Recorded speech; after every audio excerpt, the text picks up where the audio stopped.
नमस्कार, आप देख रहे हैं पीएनआई। बिहार की ध्वस्त शिक्षा और भ्रष्ट परीक्षा व्यवस्था के खिलाफ जन स्वराज पार्टी की युवा संघर्ष यात्रा ने गया में दस्तक दी है। पार्टी के युवा अध्यक्ष आनंद मिश्रा के नेतृत्व में यह यात्रा पूरे बिहार में 20,000 किलोमीटर सफर तय करेगी। आइए जानते हैं इस यात्रा के पीछे क्या मकसद है और क्या है युवाओं का संदेश। पटना से शुरू हुई यह यात्रा, जिसका नेतृत्व कर रहे हैं जन स्वराज पार्टी के युवा अध्यक्ष आनंद मिश्रा, शिक्षा व्यवस्था में सुधार और युवाओं के अधिकारों के लिए आवाज़ उठा रही है। मंगलवार को यात्रा गया पहुंची, जहां कई जगहों पर उनका जोरदार स्वागत हुआ। गया में आयोजित प्रेस कॉन्फ्रेंस में आनंद मिश्रा ने कहा कि यह यात्रा न केवल युवाओं को संवाद का जरिया है, बल्कि जमीनी स्तर पर संगठन को मजबूत करने और बिहार के असल मुद्दों को समझाने का प्रयास भी है। उन्होंने यह भी कहा कि बिहार के युवा लोकतंत्र में अन्याय का सामना कर रहे हैं और यह यात्रा उनके संघर्ष को एक आवाज़ देने के लिए है। इस प्रेस कॉन्फ्रेंस में गया के प्रभारी तेजमुल्ला खान, युवा जिलाध्यक्ष अमित शर्मा और प्रदेश युवा उपाध्यक्ष डॉक्टर बीडी शर्मा के समेत कई नेता भी मौजूद रहे। जन स्वराज पार्टी का कहना है कि यह यात्रा बिहार के शिक्षा और परीक्षा व्यवस्था में सुधार के लिए एक आंदोलन का रूप लेगी। आइए सुनते हैं जन स्वराज पार्टी से आनंद मिश्रा क्या कुछ कहते हैं। जमीन पे कौन सी आवाज है, ये समझना जरूरी है। तो इस बात को भी हम जमीन से उठा के और हमारा जब भी मैनिफेस्टो तैयार होता है तो वहां पे इस बात का रिफ्लेक्शन हो, हमारी सरकार जब बने उसके काम में रिफ्लेक्शन हो, इस बात को लेने आए हैं। दूसरा, जो आपको जान के अच्छा भी लगेगा कि आपने सुना होगा 1 करोड़ लोगों ने जुड़ के जन स्वराज पार्टी बनाया। तो हम लोग इन 1 करोड़ लोगों को अपनी ईमानदारी से खोजने निकले हैं कि वो 1 करोड़ लोग कौन है जो कि हमारे साथ जुड़े हैं और जिनके कारण से या जिनके दम पर ये पार्टी बनी है। हम निकले हैं हमारे जो और राजनीतिक पार्टी में हमारे जो नेतृत्व हैं, जो जमीनी नेतृत्व जो आपके समक्ष सब बैठे हुए हैं, तो इनकी एक्टिविटीज कितनी स्ट्रांग है, किस तरह से ये जन स्वराज की बात जमीन तक पहुंचा पाए हैं और जमीन के लोगों को कैसे जोड़ पा रहे हैं, इनके नेतृत्व कैसे हो रहा है, इस पे भी हम एक सामूहिक विचार और सामूहिक इसका एक एनालिसिस करने का प्रयत्न करेंगे। साथ ही जो आने वाले चुनाव में हमारे कैंडिडेट्स होंगे, तो कैंडिडेट्स की पकड़ कितनी है, जिन्होंने अपना कैंडिडेचर दिया है या जो देंगे, उनकी पकड़ कितनी है जमीन पर, इसको भी समझना जरूरी है। तो इन सब मुद्दों को लेके हम लोग यहाँ से चले हैं और ये आशा करते हैं कि प्रशांत किशोर जी के मार्गदर्शन में ये जो यात्रा चल रही है और जिन मुद्दों को लेके चल रही है उस पे हम लोग सफल हैं। सर, मेरा एक सवाल है।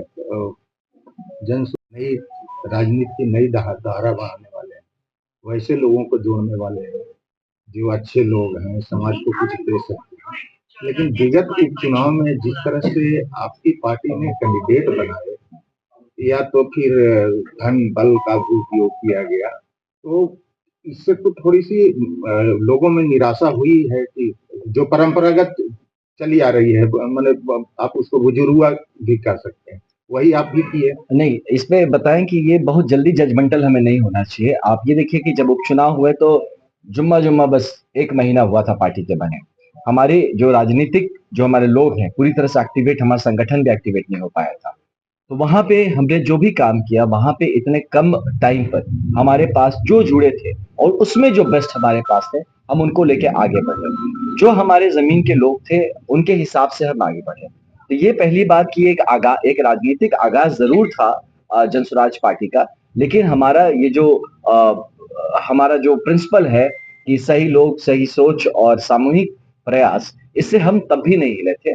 देखने में क्या होता है कि राजनीतिक कारणों से नैरेटिव्स बिल्डअप किए जाते हैं, ये समझाने की कोशिश की जाती है और ये मतलब राजनीतिक तौर पे फेयर भी है कि सबको दिखाया जाए कि कुछ अलग नहीं है। तो मुझे लगता है कि हम ऐसी एक नैरेटिव में है, क्योंकि जो अंदर हम काम किए हैं, जिन लोगों से जुड़े हैं, जो 10% लोगों ने हमें वोट दिया है, तो जरूर कुछ ना कुछ हमने भरोसा कायम जगाया तो जरूर है। हाँ, अब इस भरोसे को बड़ा करना, इस भरोसे को स्थापित करने के लिए आने वाले जो 243 लोग हम चुन के आपके समक्ष रखेंगे, आप उसके बाद अगर ऐसा कोई निर्णय या फैसला सुनाया जाए तो मुझे लगता है वो ज्यादा मान्य होगा। इतने कम टाइम में हमें सीधा फैसला करके दरकिनार ना किया जाए। आनंद जी, जो मुद्दे आपने अभी बताए, वो मुझे लगता है जो हम लोगों ने पढ़ा है या आप लोगों ने भी पढ़ा, 1947 के बाद तो रोजी रोटी मकान का मसला तब भी था, आज भी है। आप नया मुद्दा लेकर। पहली बात तो ये दुर्भाग्य है सर कि आज भी बिहार में ये मुद्दे हैं। ये दुर्भाग्य है, इसी बात को समझने की जरूरत है। नए मुद्दे तो इससे मैंने कहा लास्ट में कि एक सर्वांगीण, इन मुद्दों को बेस करके बिहार के सर्वांगीण विकास पे काम करेंगे। शिक्षा एक बहुत ही अहम मुद्दा है। आप आज के कंडीशंस में आप देख लीजिए, आप शिक्षा की दुर्व्यवस्था आप खुद ये सबके समक्ष है। आप एक कोर्स 3 साल की कोर्स 3 साल में पूरा नहीं कर पा रहे हैं। आप परीक्षा व्यवस्था किस तरह से टूट चुकी है, आप इस पे देख लीजिए। तो यही आपके ही क्वेश्चन में ये निहित है कि हमारा हालत देखिए कि आजादी से आज तक हम आज भी उन बेसिक मुद्दों को लेके जूझ रहे हैं। और जब तक हम इन बेसिक, बिहार का आप देखिए डाउनफॉल देखिए कि जहां से 1947 में बिहार का पोजीशन क्या था राज्यों के बीच में, और आज हम कहाँ आके खड़े हो गए। तो इसीलिए मुझे लगता है कि कहीं ना कहीं पहले इन बेसिक मुद्दों को अगर हम एड्रेस नहीं करेंगे, लोगों के पेट में खाना नहीं होगा, जब तक उनके अपने स्वाभिमान से जीने की क्षमता नहीं होगी, हम उनको अगर हम बात करें किसी और भी बड़ी बड़ी, तो उनको बात तो आधी बात वो उससे इत्तेफाक नहीं रखेंगे और उनको लगेगा आप हवाई बातें कर रहे हैं। तो इसलिए मेन मुद्दों पे पहले हम हिट करना चाहते हैं। और ये जो आपने बताया कि जो आज एआई का जमाना है, चीजें जो ओवरऑल आप अगर दुनिया के परिप्रेक्ष्य में देखें तो हर तरह से डेवलपमेंट वो किसी भी फ्रंट में हो, लेकिन कहीं ना कहीं बेसिक्स में तो यही रहता है। इसलिए आप यकीन इस बात का मानिए कि पहले बेसिक्स हम ठीक करना चाहते हैं। जब बेसिक्स ठीक हो जाए तो उसके बाद का चीज आपको समक्ष दिखेगा। आनंद जी, युवा आपके प्रति क्यों प्रेरित है? क्यों, क्या खास है आप में, ये बताएं। या फिर आपको इसलिए युवा प्रदेश अध्यक्ष बना दिया गया कि आप इनकाउंटर स्पेशलिस्ट हैं, युवा आपके पीछे दौड़ेगा इस बात को लेकर, आइकॉन मानेगा आपको? नहीं, बिल्कुल नहीं। देखिए, एक चीज तो है कि ये किसी से हम चाहते हैं कि युवा सशक्त बने, वो किसी के पीछे दौड़े, ये हमारी कभी भी मानता नहीं, हमारी मान्यता ये नहीं है कि हम युवाओं को पीछे दौड़ाए या किसी को अपने से इंस्पायर करने की कोशिश करें। प्रदेश अध्यक्ष बनाया गया तो इसके पीछे शायद ये दिखा होगा कि जो जुनून और जज्बात लेके मैं काम करना चाहता हूँ, सब छोड़ के फुल टाइमर के रूप में यहाँ पे हूँ और पूरी तरह से डेडिकेटेड काम करना चाहते हैं, ये एक चीज है। दूसरा पक्ष हो सकता है कि क्योंकि एक अपने प्रोफेशनल लाइफ में एक सफलता, एक लेवल तो पहुंचा हूं, तो उसमें हो सकता है मैं बच्चों के लिए, युवाओं के लिए गाइड के स्वरूप भी काम कर सकूं, जो राजनीति से परे है और उससे बढ़ के। तीसरी बात यह है कि एक प्रूवन क्रेडेंशियल होता है किसी का। 5 जिलों में एसपी रहा हूं, तो इट्स नॉट अबाउट इनकाउंटर, यहाँ किसका इनकाउंटर करना है कि इनकाउंटर स्पेशलिस्ट कारण बने किसी का मोटिवेशन का। लेकिन हाँ, इसके पीछे जो जुनून है, जज्बात है, जो सच्चाई और ईमानदारी है, ये जरूर एक मे भी किसी को अगर लगे तो इससे एक प्रेरणा लिया जा सकता है। और एक ही जीवन है, एक जीवन है श्रेष्ठ जीवन।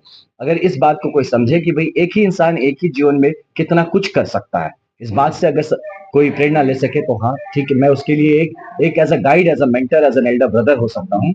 लेकिन मुझे लगता है कि राजनीतिक तौर पे भी एक ईमानदार पॉलिटिक्स की जरूरत है, एक स्वच्छ राजनीति की जरूरत है, सकारात्मक राजनीति की जरूरत है। और मुझे इस बात को अपने ऊपर पूर्ण यकीन है कि मैं एक स्वच्छ और सकारात्मक राजनीति के लिए यहाँ पे हूँ और कहीं ना कहीं एक नया नैरेटिव बिहार के पॉलिटिकल स्पेस पे क्रिएट करने में सक्षम हूँ। शायद इसलिए मुझे ये जगह मिल गई।